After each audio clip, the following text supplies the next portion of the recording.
계약의 효력과 계약에 관한 손해배상 책임 면접 보면 계약이 적법하게 성립되고 나서는 당사자 일방이 마음대로 계약을 해지할 수 없다. 다만 주된 계약인 계약금 계약을 한 경우에는 이미 해제를 할 수가 있다. 왜냐하면 계약금을 해약금으로 지급하고 계약을 해지할 수 있지만 계약금 계약은 금전 기타 유가물건이 함으로 단지 계약금을 지급하기로 약정만 한 상태고 계약금을 지급하지 않았거나 계약금의 일부만 지급한 경우는 계약금 계약의 효력이 발생하지 않기 때문에 계약 해제를 할 수 있는 권리는 발생하지 않는다는 거죠.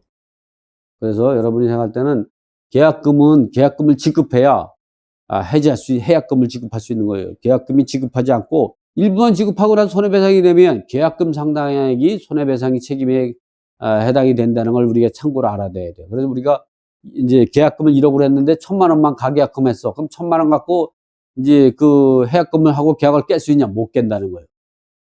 상대방이 집요하게 대들면 그 사람은 1억까지는 아니도 한 7천만 원 정도는 손해배상 책임이 있어야 돼. 해약금을 지급해야만이 계약을 한다. 당사자 간에 협의가 안 되면 법을 해야 되거든. 법은 그 계약금 상당액을 갖다가 해약금으로 보고 있다는 얘기죠. 아예 자체가 해약할 수가 없는 거예요. 계약금을 지급하지 않거나 계약금 일부만 지급하면. 그런데 이런 상태에서 계약이 깨졌다. 그러면 계약금 상대액을 우리가 손해배상 책임으로 보고 판례에 따르는 것이다. 이런 얘기죠. 계약만 한 상태에서 또는 계약금 일부만 지급한 상태에서 계약금 계약이 이루어지지 못한 당시에 당사자 일방이 스스로 해약금을 지급하고 계약을 해지할 수 없다.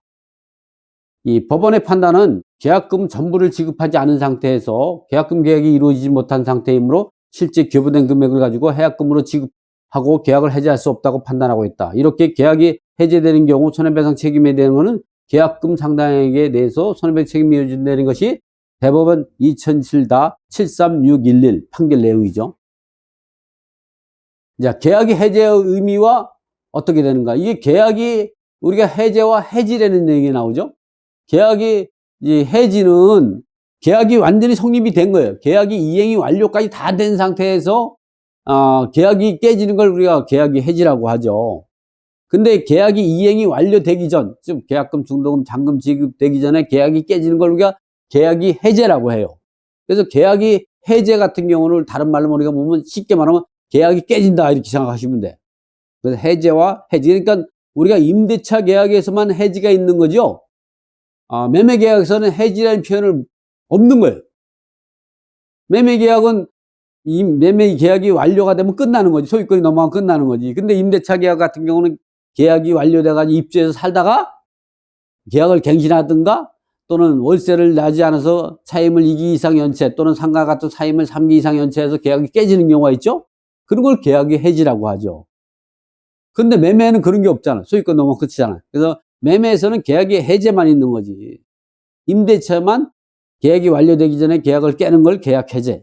계약이 완료되고 나서 살다가 월세를 주지 않아서 또는 계약 기한이 끝나서 계약이 해지되는 걸 우리가 해지다 이렇게 표현을 알고 있으면 된다.